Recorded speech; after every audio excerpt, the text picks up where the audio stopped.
Hello everyone, இந்த video யாருக்குன்னு பார்த்தீங்கன்னா to all my followers particularly from France. நாங்கள் சொல்லிக் கொடுக்குறது கிளாசிக்கல் ஃப்ரெஞ்ச் தாங்க. நீங்கள் கேட்குற மாதிரி டெக்ஸ்ட் புக் ஃப்ரெஞ்சான்னு கேட்குறீங்களா? எஸ். இந்த டெக்ஸ்ட் புக் ஃப்ரெஞ்ச் படித்தா எனக்கு ஃப்ரான்ஸில் யூஸ்ஃபுல்லாக இருக்குமா அப்படின்னு கேட்டிங்கன்னா ஐ வுட் சே எஸ். நான் 15 days ஃப்ரான்ஸில் இருந்தேன், நார்மாண்டியில். என்னோட ஹோஸ்ட் ஃபேமிலி கம்ப்ளீட்டாக ஃப்ரெஞ்ச். அவங்களுக்கு இங்கிலீஷ் சுத்தமாக தெரியாது, நான் ஃப்ரெஞ்சில் தான் பேசணும். அந்த டைமில் நான் டெல்ஃப் B2 இன்டர்மீடியேட் பண்ணியிருந்தேன். Alors, où est-ce qu'on va aller maintenant? On va au musée des antiquités. Allô, merci. Allô, ici Lucy.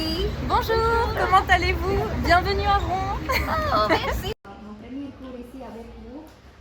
Bon, on y va. On y va.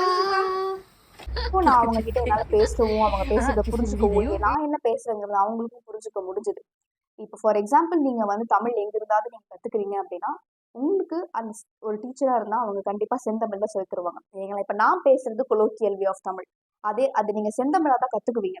For example நீங்கள் தாங்கள் எவ்வாறு இருக்கிறீர்கள், தாங்கள் எங்கிருந்து வருகிறீர்கள், இப்படின்னு தான் சொல்லி தருவாங்க இல்லைங்களா? செந்தமிழாக சொல்லி தருவாங்க. That doesn't mean it's wrong.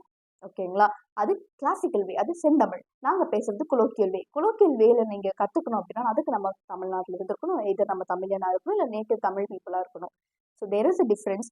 ஆனால் ரெண்டுமே கரெக்டு தான், ரெண்டுமே சரிதான். ஃப்ரெண்ட்ஸ்லையும் அதே மாதிரி தான். நாங்கள் சொல்லிக் கொடுக்குறது கிளாசிக்கல் வேல. நீங்கள் ப்ராப்பரான கிராமரோட ஒகேபுலரி நீங்கள் கற்றுக்குவீங்க. ப்ராப்பராக சென்டென்ஸ் ஃப்ரேம் பண்ண முடியும். It doesn't mean it is wrong.